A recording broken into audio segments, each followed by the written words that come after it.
Part 2, Predynastic and Old Kingdom Egypt.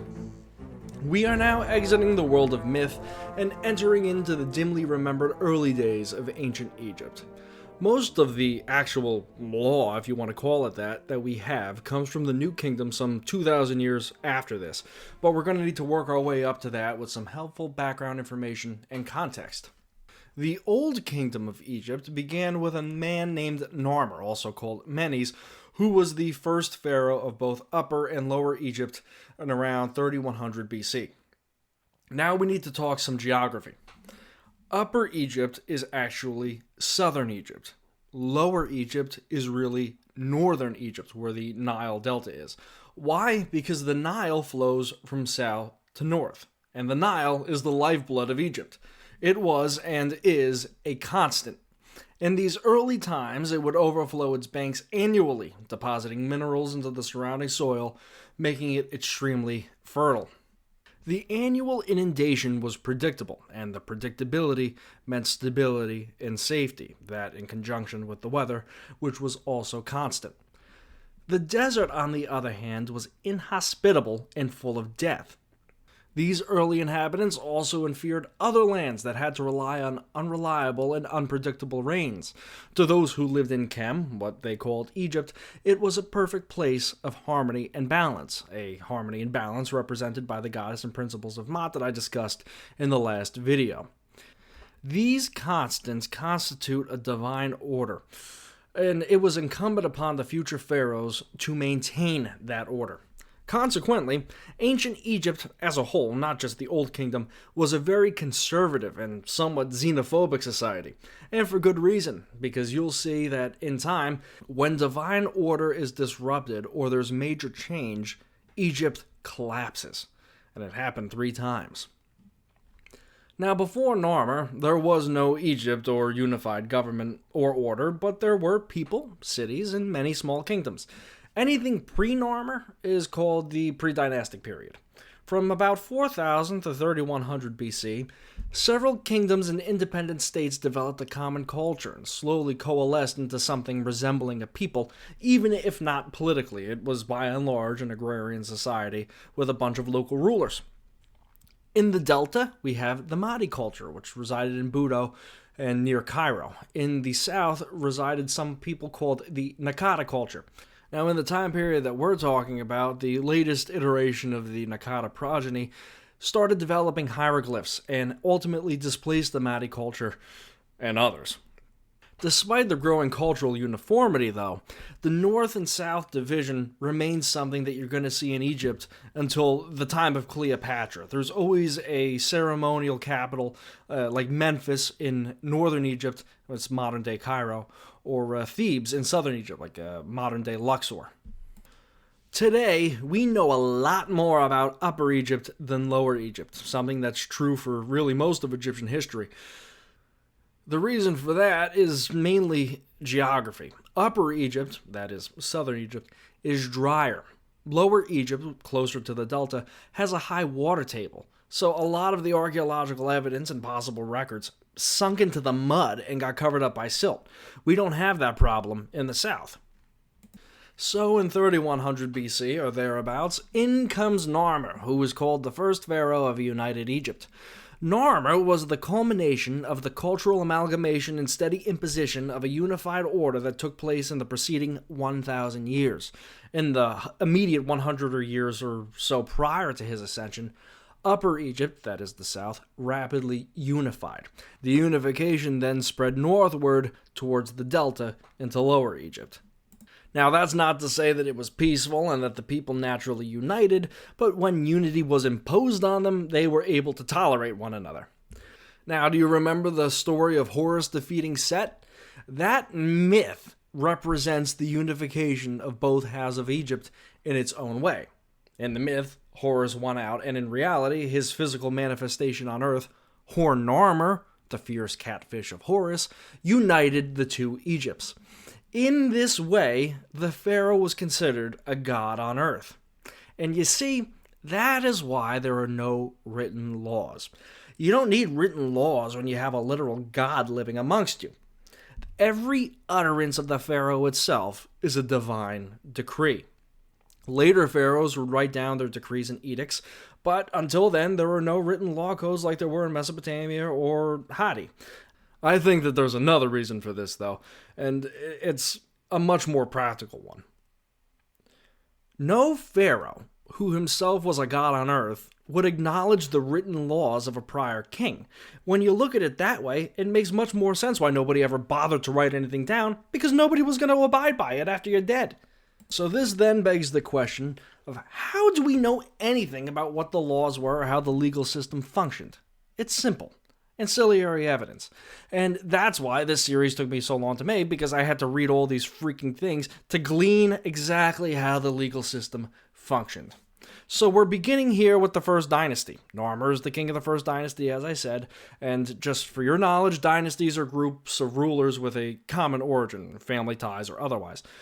We have very little in the way of law from the first two dynasties. In fact, the identity of Narmer himself is subject to some debate. We do know that the First Dynasty lasted 210 years, which is almost as long as America has existed. The Second Dynasty lasted another 204 years. So we're beginning with 400 years of total legal darkness.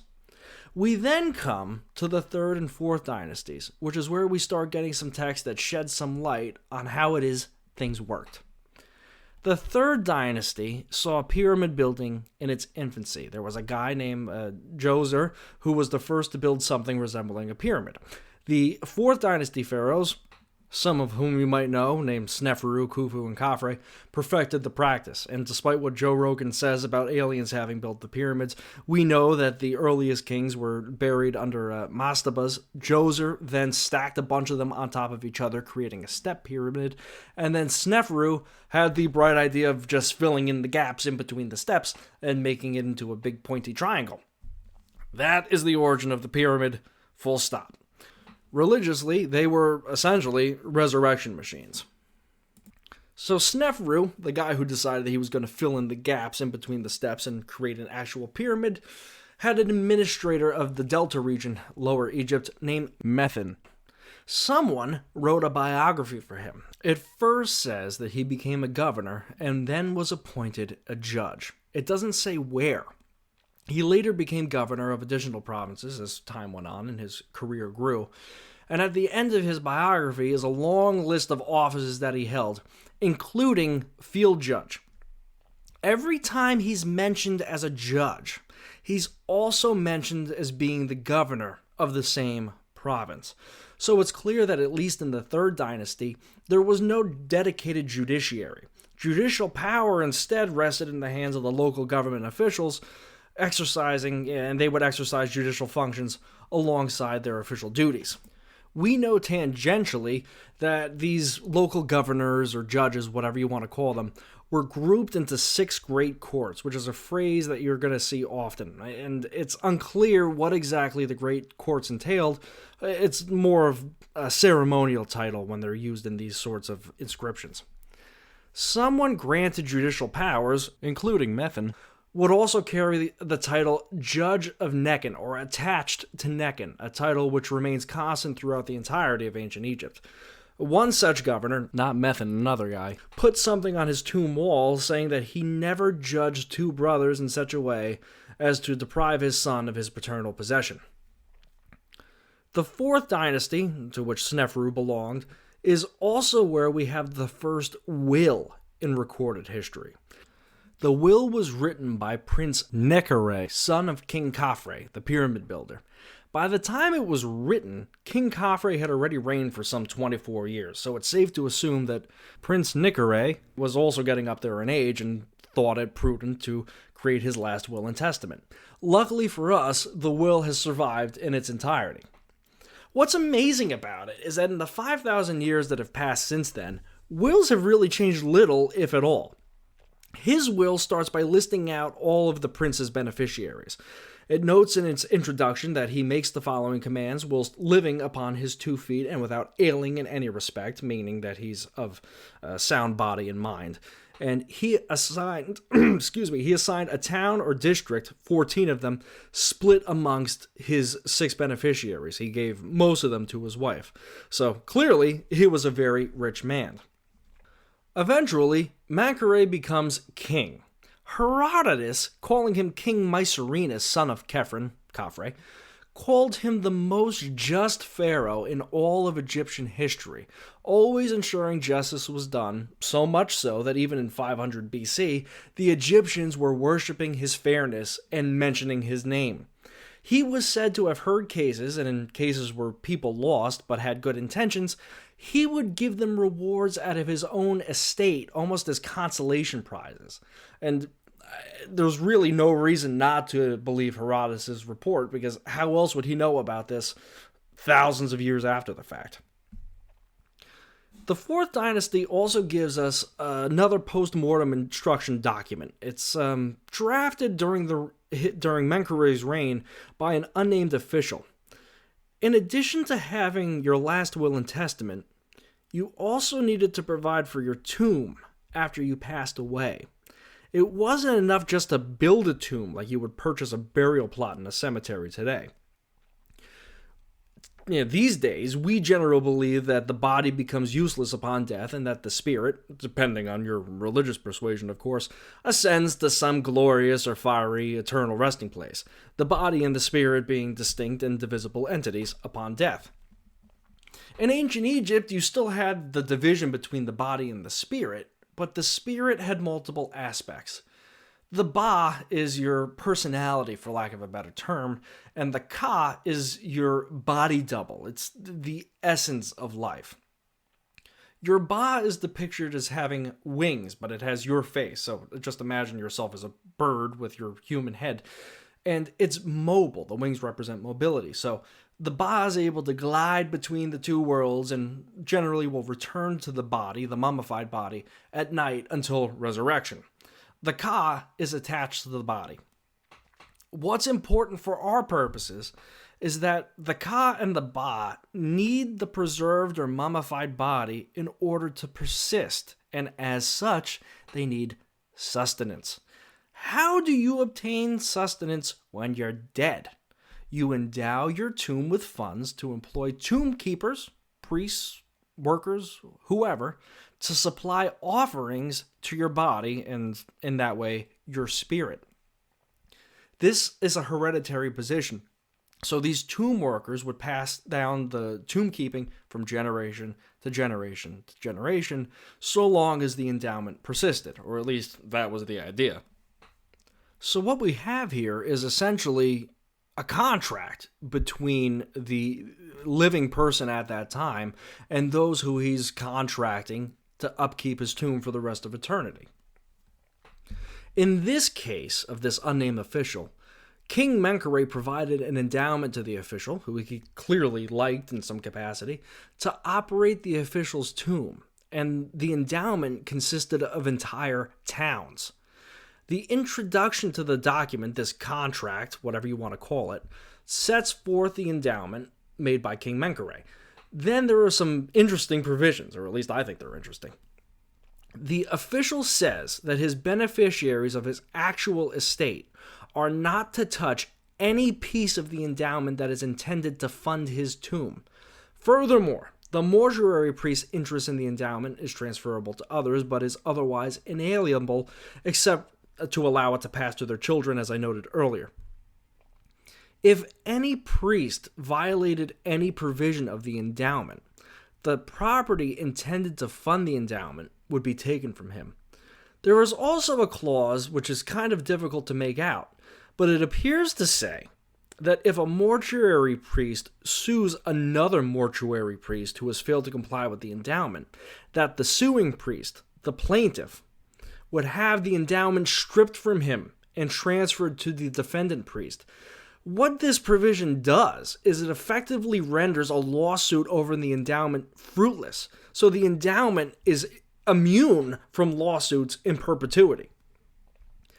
What this tells me is that you clearly have a court system in place and a system for adjudicating these sorts of post-mortem contract disputes. I couldn't imagine that this was a novel connivance when it was written by this official, because today, wills and contracts, they require magic words and phrases, things that make them operate legally. This document reads as if it's chock full of them, and it contains enough contingencies and foresees enough future issues that the scribes of the time had to have been working off of templates. They must have had examples of other documents. We have another example of such a document from the 5th dynasty, which ended in 2345 BC. It's 800 years after King Narmer, where an official named Nekane described a similar document detailing the transfer of land endowments for his tomb, and it contains many of the same clauses, including the initial endowment, the transfer provisions, the immunity from suit, etc., reinforcing that the contents of these endowment documents and judicial remedies attached thereto were well established very early in ancient Egypt's history. In looking at these, one can't help but wonder what the role of a lawyer would have been in ancient Egypt. To make it easy for you, it doesn't look like they existed at all. Recall the tale of the eloquent peasant, for example. You have this lowly born individual who fought for justice on his own behalf, and the officials listened to him as well as his landowner opponent, who was also unrepresented. The judges were able to reach a verdict without the help of legal professionals. Unlike in later England, champions didn't exist. Unlike in Greece and Rome, you didn't have orators. Given the principles of truth and justice to be enforced by a god on earth, i.e. those of Mot, there's really no need to hire a person to persuade a mere immortal of the merits of your case. The gods, or those acting in his name vis-a-vis the pharaoh, were deciding your case. Now, the remaining writings from the 4th and 5th dynasty that we have take the form of tomb inscriptions, which contain some items of legal relevance, save for one which I'll mention after these two examples of texts. We know from these early texts that tomb robbery is a crime against the gods based on the language in the inscriptions, saying that those who defile tombs are subject to judgment. I'm reading this as being subject to capital punishment. They also reference titles. When you died, you would typically put a laundry list of all the things you did in your life on your tomb wall. In this case, the vizier, the prime minister of Egypt for lack of a better term, is referred to as chief judge among his many titles in the 5th dynasty. So there were clearly governors, you have nomarchs who were more local officials, who they have judicial power, but you have the vizier, who's the chief judge, who's hearing the big cases. And then on a level all of its own, you have the pharaoh, who's the god king on earth and is essentially the boss judge who could hear any cases he pleased. The most important inscription that we have from the 5th dynasty is from a vizier. He's named Pahotep, and his name means Ta is pleased. He is the earliest recorded flesh and blood legal philosopher, and wrote one of the oldest books, if not the first, in history. The book is one that's a series of maxims. He was a very old man, and his son was going to succeed him to the viziership. So to help his heir, he devised this 18-page book written in a form not dissimilar to Marcus Aurelius' Meditations, with a series of thoughts on different subjects, and most importantly for our purposes, the role of a judge. He says this: "Great is Mot, and its foundation is firmly established. It has not been shaken since the time of Osiris, and he who violates the laws must be punished." With respect to acting as a judge specifically, he goes on to say in later lines, "If you are a man of authority, be patient when you are listening to the words of a petitioner.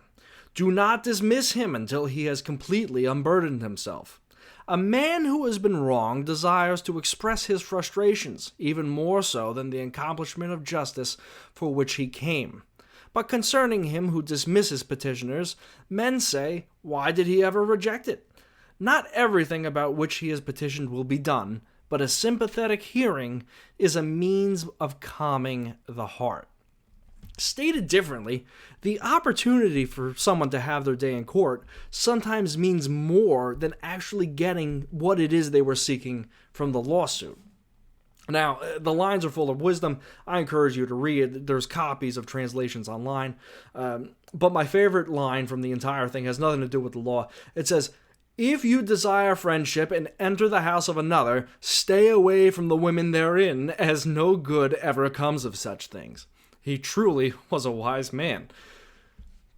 So, the so-called Old Kingdom lasted another 1,000 years. It lasted 1,000 years in total, I should say, until 2100 BC. So far, we're in the 2300s BC, down from 3100 BC. The Old Kingdom came to an end in 2100 BC with the Sixth Dynasty. If you look at a legal history of the United States, for instance, just for example, say from 1920 to 1950, a meek 30 years, you could fill several hundred volumes of books and make videos for ages. Here we have 1,000 years where we really don't have much of anything. What I've discussed so far is the extent of what we currently know that took place in that 1,000 years. We know little else about how judges or litigation procedure worked other than their mere existence. It's not a total loss, though. We have a very valuable inscription from the Sixth Dynasty right before the Old Kingdom collapsed. The inscription was by a man named Uni. He served as an official under 3 kings: King Teddy, King Pepi I, and King Menere. The inscription walks us through his entire career, and it begins as follows. "I was a child who fastened on the girdle under the majesty of Teddy. My office is that of supervisor, and I filled the office of inferior custodian of the domain of the pharaoh." Pepi I then came to power and promoted Uni to be a judge of the Neccan court. Now, Uni wasn't a vizier. This is the first reference we have to a dedicated judge and a dedicated court. Now, for context, Neccan is also called Hyrcanopolis in the records, which is just south of modern-day Luxor. In his new role as judge, Uni heard cases with the vizier in the name of the king and a bunch of other bodies that really aren't important to us. What's important is that we know that Uni is now the 3rd highest judge in Egypt, with the pharaoh coming in first, the vizier second, and Uni third. Early in his employ as a judge, the pharaoh assigned him a very sensitive task: to prosecute one of his wives, one of the queens. He was instructed to lead the prosecution of the queen alone, without the help of the vizier, the prince, or any other member of the royal house, including the pharaoh. He notes in his tomb inscription that he, with the help of another inferior judge of Neccan, dealt with this case. Sadly, he doesn't tell us what the outcome of the case was, and that makes me kind of sad because the prosecution of a harem conspiracy would have made for some great reading. His tomb inscription goes on to say that after hearing the harem conspiracy case, he was loved by the pharaoh. He was appointed as a general, attacked Nubia in southern Canaan. By the way, the Israel and Palestine debate is totally irrelevant here because neither of those names or people existed yet, so it's going to be Canaan. But what we know is that Uni continued to be a military man and a governor under the next pharaoh, Menere. The last king of the Old Kingdom was Pepi II, Menere's successor. I don't have any good legal-esque text from Pepi II's reign, but there is a funny story about midgets, and I'm going to include it here because it's entertaining.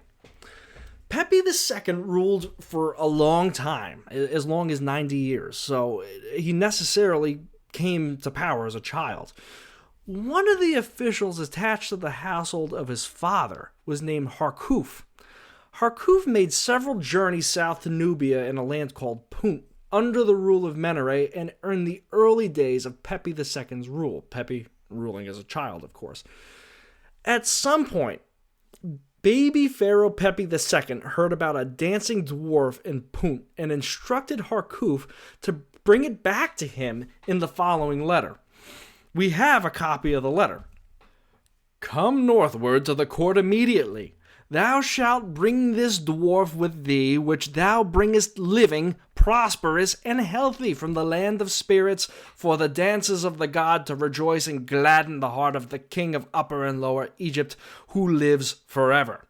When he goes down with thee into the vessel, appoint excellent people who shall be beside him on each side of the vessel, lest he fall into the water. When he sleeps at night, appoint excellent people who shall sleep beside him in his tent and inspect it 10 times a night. My majesty desires to see this dwarf more than any the fits of Sinai and Punt. If thou arrivest at the court, this dwarf being alive with thee, prosperous and healthy, my majesty will do for thee a great thing according to the heart's desire of my majesty to see this dwarf.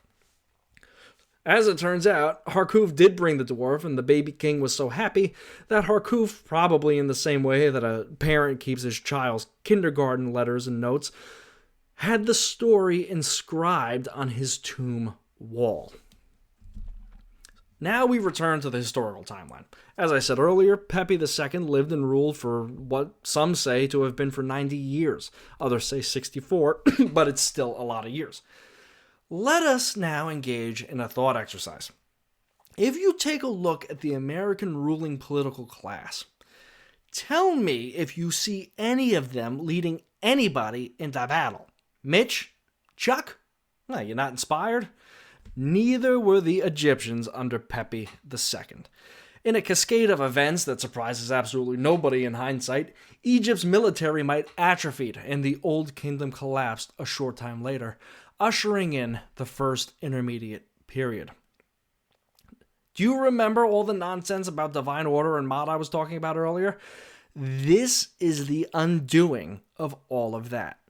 The chaos of the First Intermediate Period, which is attested to by later writings lamenting the presence of Asiatics and Bedouin in major cities, the moving of the capital from Memphis to Heracleopolis, the supplanting of Horus by Ra, the sun god, the looting of the pyramids, and a mess of kings and warlords, was the exact opposite of divine order. Pepi II was either too old or too impotent to continue to impose divine order. Change, the enemy of a conservative people, upended the social, political, and religious orders. The result was a 200-year dark age, which was not conducive to anything other than subsistence-level survival and civil wars. When we pick up again, we will discuss the rebuilding of Egypt during the 11th dynasty and the new legal institutions of the Middle Kingdom.